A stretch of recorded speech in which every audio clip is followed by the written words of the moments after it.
अजिबात वडी चिकटलेली नाही आहे. फक्त असं धक्का दिला तरी ही वडी अशी लूज होते. म्हणजे आपली परफेक्ट अशी बर्फी बनलेली आहे. एक वडी मी मोडून दाखवते कशी झालेली आहे. अगदी कुटकुटीत अशी छान वडी आपली तयार झालेली आहे. विकतपेक्षाही भारी बनलेली आहे. 2 नारळ घेतलेले आहेत वाळवून. तर हे असे जून आहेत आणि खोबरं एकदम जाड आहे. तर हे 2 नारळ घेतलेले आहेत.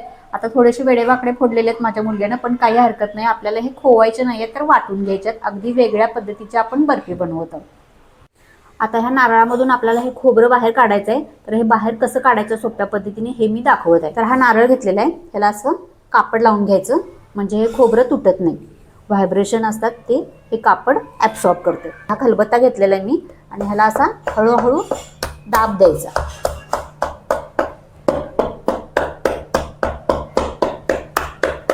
नारळाचे छोटे तुकडे करून घेतलेले आहे आणि ह्याच्यावर आपण थोडासा दाब दिल्यानंतर हे लूज होतं आणि खोबरं लगेच निघते.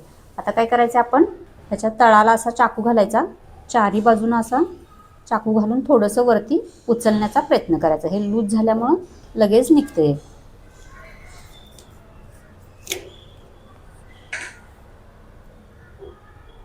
अशा पद्धतीने हे मोठा तुकडा हा निघालेला आहे. थोडंसं दाब देऊन उचकटायचं, हे खोबरं लगेच वेगळं होतं. अशा पद्धतीने आपण सर्व खोबरं काढून घेऊया. सर्व खोबरं काढून घेतलेलं आहे. तर अशा पद्धतीने खोबरं काढलं तर खूप जास्त वेळ लागत नाही, पटपट आपलं काम होतं. फक्त आपण चाकूने काढणार आहे तर हाताला लागू नये याची काळजी घ्या. तर हे मोठे मोठे तुकडे काढल्यानंतर त्याचे आपण हा जो पाठीचा भाग आहे काळपट तो आपल्याला काढून घ्यायचा आहे. तर या पद्धतीने हे असा हा भाग काढून घ्यायचा.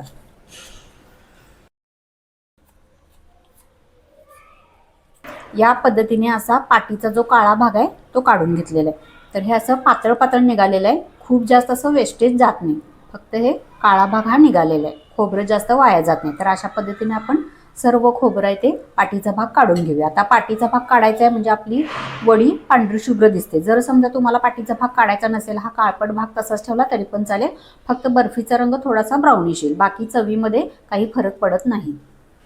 सर्व खोबरं स्वच्छ करून घेतलेलं आहे. याचा पाठीमागचा काळा भाग काढलेला आहे. आता आपल्याला हे बारीक कापून घ्यायचं. बारीक यासाठी कापायचं की आपल्याला हे मिक्सरमधून फिरवायचं आहे. मिक्सर खराब होऊ नये यासाठी पातळ काप करून घेऊया. आता हे असे पातळ याचे काप करून घेतलेले आहेत. तर मिक्सरच्या पात्यांना जास्त लोड येऊ नये यासाठी असे हे पातळ पातळ कापून घ्यायचे.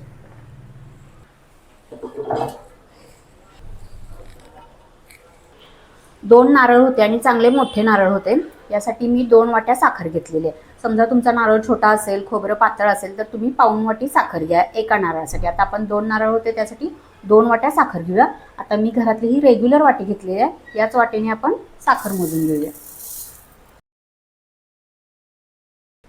1 लिटर दुधावरची साय आणि 1 वाटी दूध घेतलेलं आहे. आता हे दोन्ही मिक्स करून ह्याच्यामध्ये टाकूया. आता हे साय घ्यायची म्हणजे आपली बर्फी आहे ते एकदम क्रीमी होते, टेक्स्चर चांगलं येतं आणि चवीला पण चांगली लागते. तर हे साय आणि दूध आपण टाकून घेऊया. दूध पण असं घट्ट आहे, पाणी घातलेलं नाही दुधामध्ये, पाणी न घालता तापवलेलं आहे, म्हणजे पाण्याचा अंश ह्याच्यामध्ये राहणार नाही. आता हे सर्व एकत्र आपल्याला वाटून घ्यायचं आहे, बारीक वाटून घ्यायचं आहे. आता हे मिक्सरचं भांडं मोठं आहे, जर तुमच्याकडे समजा लहान भांडं असेल तर 2 वेळा 3 वेळा थोडं थोडं वाटून घेतलं तरी पण चालेल. हे मिश्रण वाटून घेतलेलं आहे आणि या पद्धतीने बारीक वाटून घेतलेलं आहे. याच्यामध्ये खोबऱ्याचे तुकडे कण राहता कामा नयेत, एकजीव एकसंघ व्हायला पाहिजे. तर अतिशय वेगळ्या पद्धतीने ही बर्फी बनवत आहे आणि एकदम सोपी आहे. जर तुम्ही पहिल्यांदा करत असाल तरीही पहिल्या प्रयत्नात तुमची बर्फी यशस्वी होईल. कढईमध्ये आपण सर्व मिश्रण काढून घेऊया. आता हे आपल्याला मिश्रण सतत परतत राहायचं आहे. गॅस मध्यम आचेवर ठेवलेला आहे. आता साखर आहे ती थोडीशी विरघळेल, म्हणजे साखरेला पाणी सुटेल आणि मिश्रण थोडंसं पातळ दिसेल. तर हे एकसारखं हलवत राहायचं. आपलं उलट नाही ते थांबवायचं नाही आहे, कारण हे मिश्रण खाली लागण्याची शक्यता असते आणि एकसारखं भाजलं गेलं पाहिजे. सतत आपल्याला हे ढवळत राहायचं. एक 3-4 मिनिटानंतर हे मिश्रण बघा थोडंसं असं लूज झालेलं आहे, कारण ह्याच्यातली साखर विरघळलेली आणि साखरेला थोडंसं पाणी सुटलेलं आहे. तर आपल्याला एक 10-12 मिनिट हे परतत राहायचं आहे. पण परतताना काय करायचं आहे, हे असं कढईला चिकटून परतायचं, म्हणजे खालीपर्यंत आपल्याला हे परतायचं, नाही तर खाली लागण्याची शक्यता असते. या पद्धतीने आपल्याला हे सतत परतत राहायचं. एक 10-12 मिनिट आपण हे परतून घेऊया. त्याच्यातलं मॉइश्चर सर्व कमी झालं पाहिजे. 10 मिनिटानंतर बघा मिश्रण घट्ट झालेलं आहे आणि परतल्यानंतर हे मिश्रण असं कढई सोडत आहे. या पद्धतीने, म्हणजे ही कढई अशी क्लीन दिसत आहे. तुम्हाला वाटेल की आता आपलं मिश्रण तयार झालेलं आहे, पण अजून आपलं मिश्रण तयार झालेलं नाहीये, अजून आपल्याला परतत राहायचं आहे.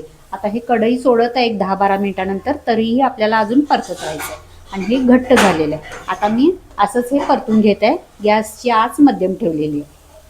आता पुढची 10 मिनिट मी हे मिश्रण परतून घेतलेलं आहे. मी असं दाबून दाबून हे परतत आहे.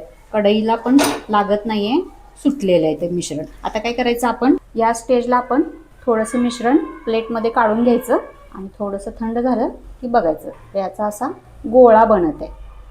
तर या मिश्रणाची आता वडी बनवू शकते. मिश्रण घट्ट झालेलं आहे, पण आपल्याला बर्फी बनवायची आहे, ती खुटखुटीत बनवायची आहे, म्हणून आपल्याला अजून 3 ते 4 मिनिट हे मिश्रण परतायचं आहे. आता या स्टेजला बर्फी होऊ शकते, पण साधारण थोडीशी मऊ होईल. अजून थोडंसं परतल्यानंतर अगदी परफेक्ट आपली बर्फी बनेल. आता पुढची 4 मिनिट हे मी परतून घेतलेलं आहे आणि गॅस बारीक केलेला आहे. शेवटच्या स्टेजला गॅस एकदम बारीक करायचा. आता या साखरेचा असा पाक बनलेला आहे की साखर कॅरामलाइज व्हायला सुरुवात झालेली आहे. म्हणजे कढईला साधारण असं गुलाबी गुलाबी मला दिसत आहे बाजूला बाजूला. तर ती साखर कॅरामलाइज व्हायला लागलेली आहे. ह्याच्यातला पाण्याचा अंश सगळा निघून गेलेला आहे आणि साखर कॅरामलाइज व्हायला लागले, म्हणजे गुलाबी रंग यायला लागलाय मिश्रणाला. अशा वेळेला आपल्याला गॅस बंद करायचा आणि मिश्रण हे थापून घ्यायचं. तर आपण हे गॅस बंद करून घेऊया. एकूण 25 मिनिट तरी लागतात हे मिश्रण वडीसाठी तयार व्हायला. ताटाला तुपाचा हात लावून घेतला. आता हे वडीचं मिश्रणाचा गोळा बनलेला आहे, तो आपण ताटामध्ये काढून घेऊया. बघा, उलटण्याला हे असं गुलाबी रंग दिसतोय, हलका हलका गुलाबी रंग यायला लागलाय. त्यावेळी हे मिश्रण आपण काढून घ्यायचे आहे. तर ही स्टेज महत्त्वाची. आता आपण वडी थापून घेऊया. आता मिश्रण हे थोडंसं पसरून घेते मी. थोडीशी वाफ गेलेली आहे 2-3 मिनिटानंतर. आता थापून घेऊया.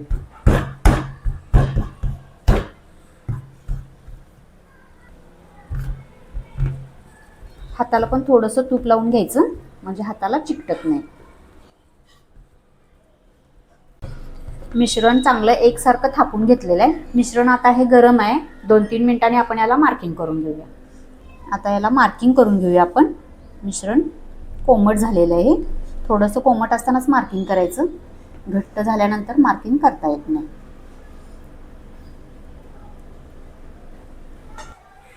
मार्किंग करून झालेलं आहे. आता ही बर्फी आहे ती आपल्याला पूर्णपणे थंड व्हायला पाहिजे. एक अर्ध्या तासासाठी आपण वाट बघूया. अर्ध्या तासानंतर वडी आपली पूर्णपणे थंड झालेली आहे. आता जे मार्किंग केलं होतं त्याला थोडंसं पुन्हा एकदा मार्किंग करून घ्यायचं अशा पद्धतीने. म्हणजे आपण कोमट असताना मार्किंग केलं होतं तर पाक एकत्र जुळण्याची शक्यता असते. त्यासाठी पुन्हा एकदा असं मार्किंग करून घ्यायचं, म्हणजे जुळलेला पाक आहे तो कट होतो आणि बर्फी अगदी परफेक्ट निघते. तर यासाठी मी असं पुन्हा एकदा मार्किंग करून घेते, म्हणजे शार्प अशी वडी आपली निघेल. आता वडी आपण काढून घेऊया. वडी लूज झालेली आहे. अजिबात वडी चिकटलेली नाही आहे. फक्त असं धक्का दिला तरी ही वडी अशी लूज होते, म्हणजे आपली परफेक्ट अशी बर्फी बनलेली आहे.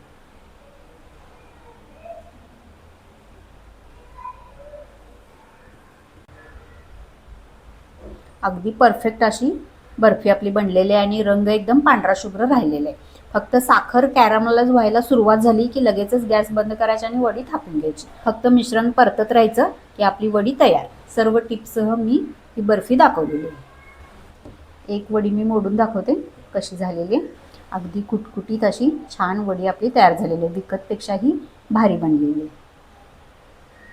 फक्त 2 साहित्य वापरून आपण बर्फी बनवलेली आहे.